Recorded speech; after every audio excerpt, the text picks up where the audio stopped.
Hello, hello. Welcome to step 5.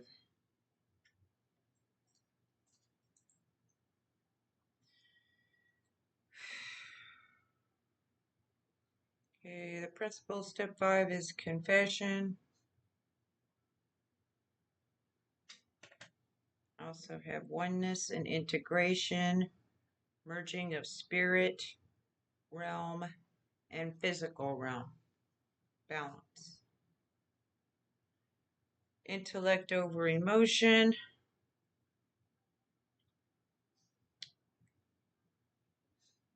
Admitted to God, to ourselves, and to another human being the exact nature of our wrongs. The Oxford Dictionary definition of nature is the basic qualities of a thing, is the fourth definition. The third definition is the usual way a person behaves that is part of their character. But I don't think that that's what this means here. I think it's more the exact cause of our character defects. No, I don't know. Like, what's a what's the person's what's the person's nature or character? There's that definition too. But the exact nature of our wrongs.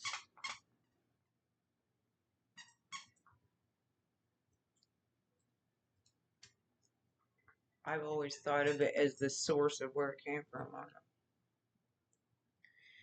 Okay, here we go. All of AA's 12 steps ask us to go contrary to our natural desires. They all deflate our egos. When it comes to ego deflation, few steps are harder to take than step 5. But scarcely any step is more necessary to long-time sobriety and peace of mind than this one. So, contrary action is practicing doing something that we don't want to do. Okay? We can all do that. Ego deflation is Ego deflation is a psychological process that involves reducing an inflated sense of self-importance. It can involve letting go of excessive pride, entitlement, and the need for validation. So there's ego deflation. And then while I was looking that up, I found another word, ego depletion. Ego depletion, please stop, is the controversial idea that self-control or willpower draws upon a limited pool of mental resources that can be used up when the energy for mental activity is low. Self-control is impaired. Okay, so that when used up, okay, when the energy for mental activity is low, self-control is impaired. Hungry, angry, lonely, tired.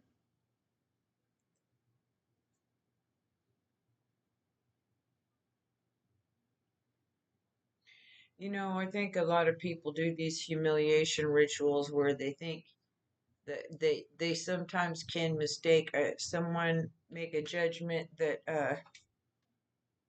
an inaccurate judgment of another human being since they're not God, and none of us are God, and so can oftentimes make an inaccurate judgment of another human being and what their intentions are, what their character is, and what their heart posture is, and then they try to humble them. Okay, but maybe that person is trying to practice self-love and have a little bit of self-esteem. If they're anything like me, they've already been shattered, you know. If you knew my story, which nobody knows because I have never told my story, not all of it to anyone. That one person is dead anyway.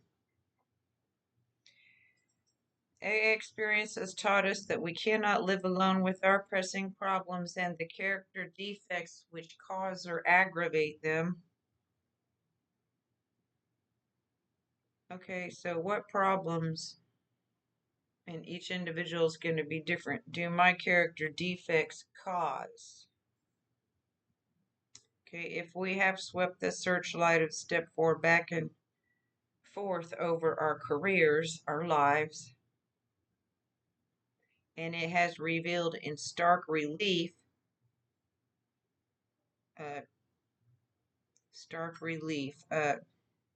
harsh, blunt reality, okay? Clearly visible. In stark relief, those experiences we'd rather not remember if we have come to know how wrong thinking and action have hurt us and others. Then the need to quit living by ourselves with those tormenting ghosts of yesterday gets more urgent than ever. I looked up tormenting ghosts. I got vengeful spirits. We have to talk to somebody about that, okay?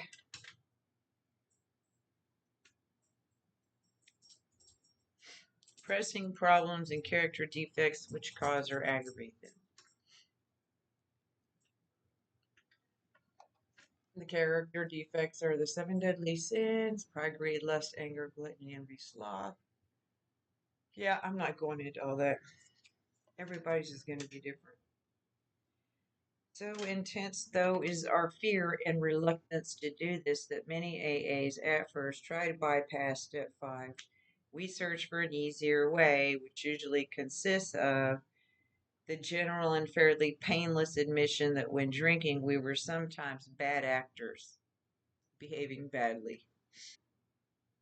Then, for good measure, we add dramatic descriptions of that part of our drinking behavior which our friends probably know about anyway. That's the that's the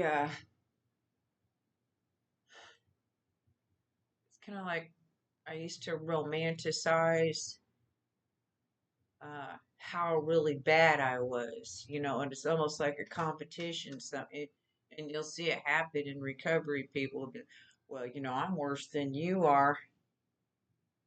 I'm worse than you are. I did this and this, you know. But it's not going to work that way. It's not going to work that way. If you came this far and you're at step 5 already, you've done all the hardest stuff. Once you get over this hump, it is smooth sailing. And I say that because the rest of our lives we're going to be working on these character defects. But we have to find somebody that we trust, and we have to choose to trust. Trusting someone is a choice. Forgiving someone is a choice. Doing the right thing is a choice. Choosing not to decide is still a choice. So if you choose to do nothing, you're still making a choice. Every day that we wake up, we get a choice. My way or God's way. And if I don't choose God's way, I'm still making a choice. But what have we got here? Ego. Okay, ego is loving oneself. I think there's a healthy ego and there's an unhealthy ego. Okay, we all have 3 egos. A therapist told me we all have 3 personalities: the id, the ego, and the super ego. The parent, the child, the adult, and the parent. So the child is the id is the kid, then there's the ego, which is the adult, and the super ego is the critical, controlling disciplinarian parent. So and I don't know if this is true or not, but I think of, controlling narcissist, superego, and id kid codependent. So, in our search for mental health, clarity, sobriety, recovery, spirituality, maybe that balance is in between. We want to be in between. But an unhealthy ego expects favors and sees criticism as an attack.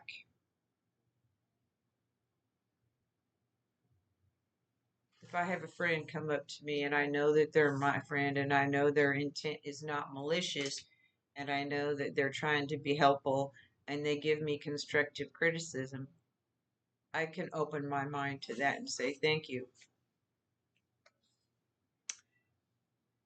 If I have really low self esteem, it's going to be hard, but I can still do it. Self esteem is self assessment and balance. Team players sees criticism as feedback. Maybe a healthy self esteem is in the middle. Okay, but of the things which really bother and burn us, upset and destroy us, we say nothing.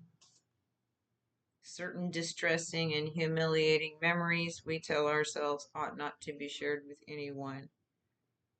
Distressing, anxiety causing, sorrow, sadness, painful, humiliating, is shameful. It's a lot of pent up, poisonous, spiritually toxic memories that are stuck in our heads. That when they're stuck in our heads like that, and we keep it there, it has an effect on our health, not just our mental health, but our physical health, and can also shorten your lifespan. Yeah. Never a soul must ever know. We hope they'll go to the grave with us. This is the number one should be shared immediately thing. So when you first sober up and you start feeling feelings and getting memories again, you're going to have that memory of that one thing that's so horrible that you think you're the most worst person in the whole world, or the one thing that has the most shame attached to it. um, it's going to be stuck in your head, and you won't be able to stay sober unless you share it with somebody. You can share it with somebody who's sworn to secrecy. But I'm telling you what, I don't know anybody in recovery who was able to get sober without giving up that one thing. And because if you don't, you can stay drunk and high, and you can be a drug addict and an alcoholic, for your whole life. Ask me how I know. Yet, if AA's experience means anything at all, this is not only unwise, but is actually a perilous resolve. That means perilous means deadly and dangerous. Resolve means a firm determination. So that's a dangerous and deadly decision. Few muddled attitudes have caused us more trouble than holding back on step 5. Muddled attitudes is a confused way of thinking. Some people are unable to stay sober at all. Others will relapse periodically until they really clean house. Even AA old timers sober for years often pay dearly for skipping this step. So, and then, there's layers of an onion. People can say, all they want. Maybe some people who didn't go through a lot of trauma only have a real easy step 4 and step 5 and they're done. But if you experienced, any kind of real serious stuff, you're gonna have to probably go back over it again. I know I have. Ah,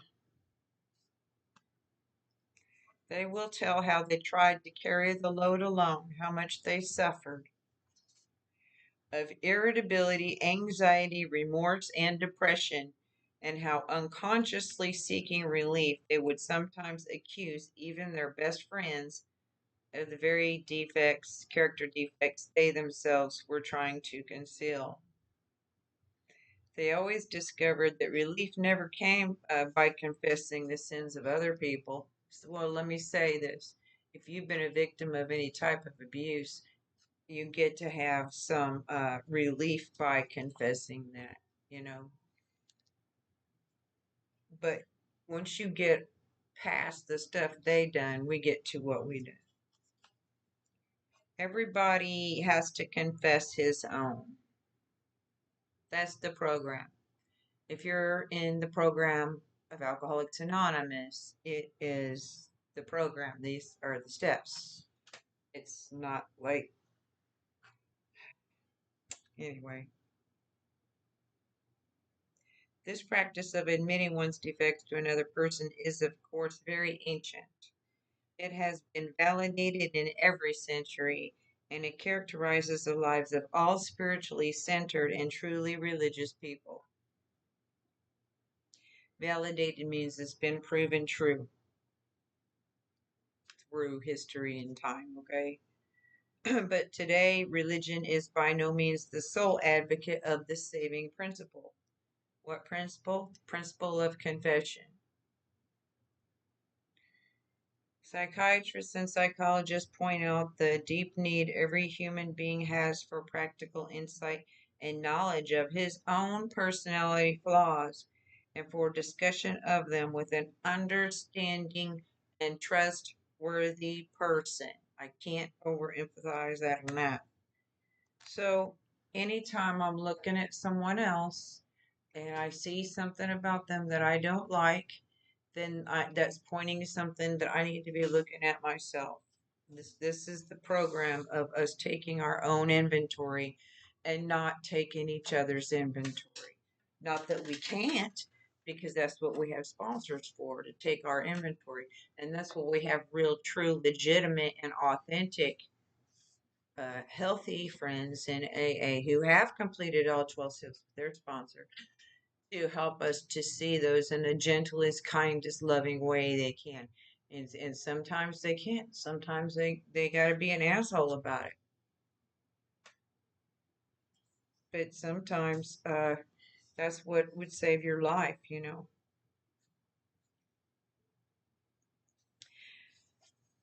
Okay, so far as alcoholics are concerned, AA would go even further. Most of us would declare that without a fearless admission of our defects to another human being, we could not stay sober.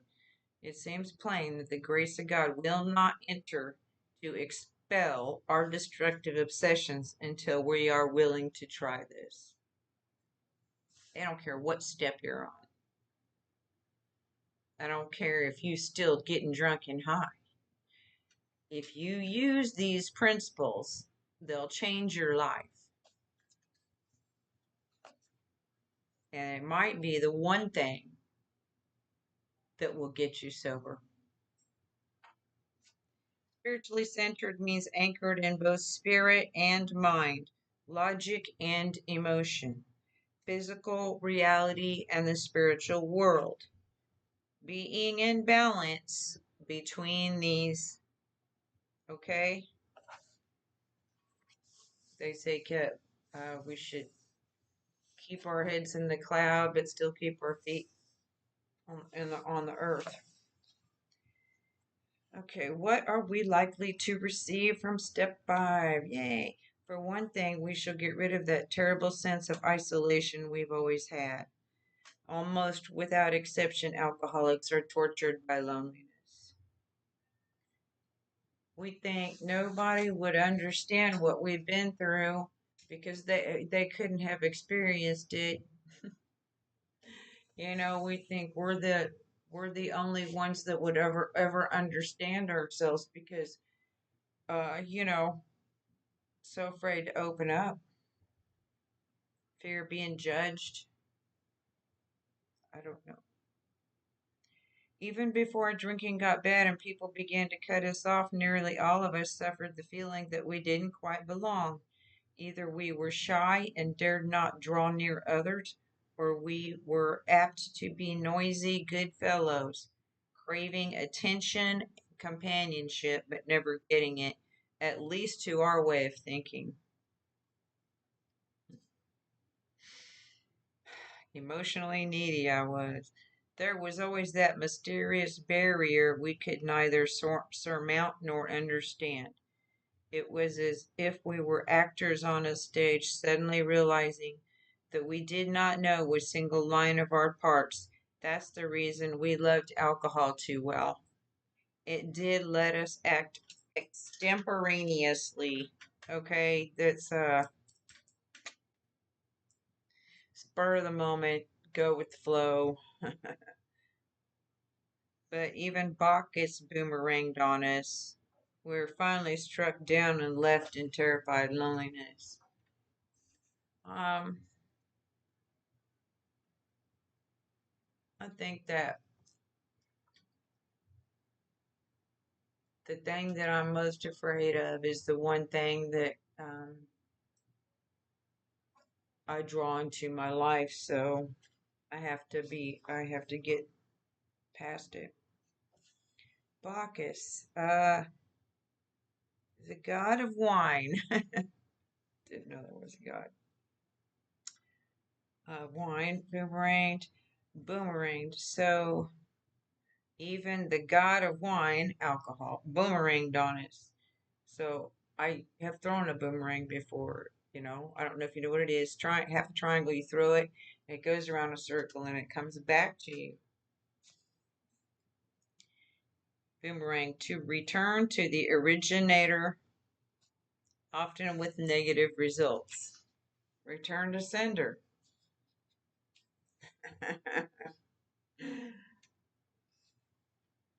When we reached AA and for the first time in our lives stood among people who seemed to understand the sense of belonging was tremendously exciting. We thought the isolation problem had been solved, but we soon discovered that while we weren't alone anymore in a social sense, we still suffered many of the old pangs of anxious apartness. Until we had talked with complete candor of our conflicts and had listened to someone else do the same thing, we still didn't belong. Step 5 was the answer. It was the beginning of true kinship with man and God. Let's break it down. Okay?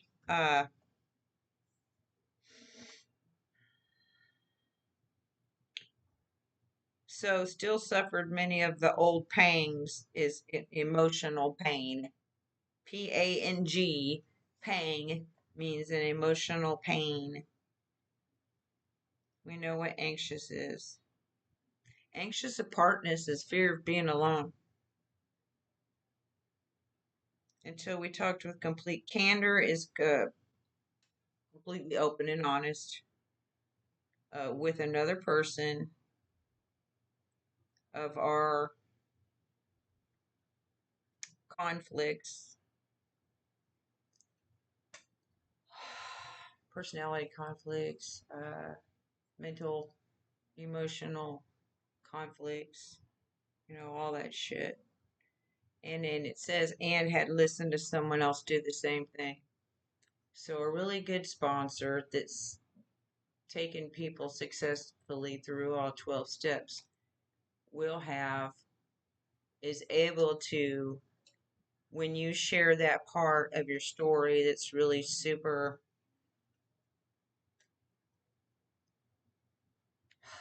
painful, that one thing that you don't want to share. This is what happened to me. The one thing I didn't want to share. That's when she waited for that opportunity that she seemed to know was going to come. And she waited for the right time, and then she took that moment to share with me. what she went through.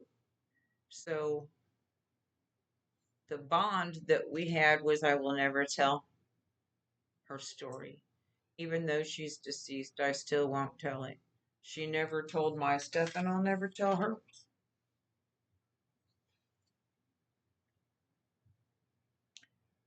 Beginning of true kinship. Kinship is blood relation or communion. We want to, is the beginning of true communion with God, Holy Spirit, coming into agreement with, lining up with the Holy Spirit, accessing more power from the Holy Spirit, getting rid of the stuff that's blocking us off of from the Holy Spirit of God. Okay, this belonging means the feeling of security and support when there's a sense of acceptance, inclusion, and identity for a member of a certain group. The opposite of belonging is isolation. That is keeping apart, secluding, loneliness, exile, friendlessness, and lack of contact. Now, I have a lot of trust issues. I've been hurt a lot, and because I've been hurt a lot, I'm capable of seeing a lot of different people's manipulation tactics. And because I have been a victim of domestic abuse and childhood sexual abuse, I do not bow down to anyone. I have a God, and it's not a person. So I'm not really good at kissing ass. And because I'm not good at kissing ass, I think a lot of people maybe think I'm stuck up. I don't know. But I know what it feels like to be exiled, for people to cut contact because they've cut contact with me, exiled me. They don't want me to do this study. And I have been attacked and in lots of different ways. But I understand what this program is about. It's about a human being's connection to God. Okay, it's not about a social hierarchy here. So I have to do what I think is right. This vital step was also the means by which we began to get the feeling that we could be forgiven. Stop. No matter what we had thought or done. Often it was while working on this step with our sponsors or spiritual advisors that we first felt truly able to forgive others, no matter how deeply we felt they had wronged us. Our moral inventory had persuaded us that all round forgiveness was desirable, but it was only when we resolutely tackled step 5 that we inwardly knew we'd be able to receive forgiveness and give it to. Resolutely means in a way that is strong and determined, in an admirably purposeful, determined, and unwavering manner. I'm pretty resolute.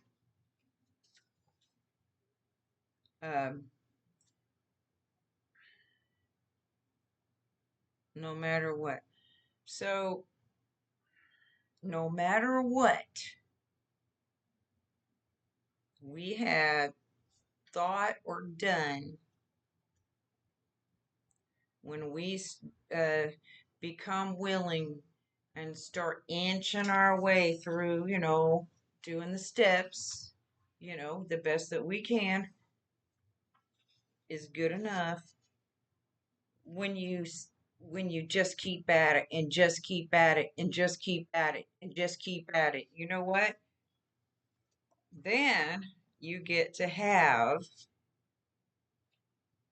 that forgiveness that you probably never ever thought that you would get. Because if you're anything like me, you think that you're the worst piece of shit on the face of this planet. Okay? But guess what? There's bigger pieces of shit. We've all done something. You know, I don't know if I'll get through this. I don't know how much time we got on here. 30 minutes. And I'm going to stop at 30 minutes. That's all that I need to do. And we'll start back at page 58. God bless you.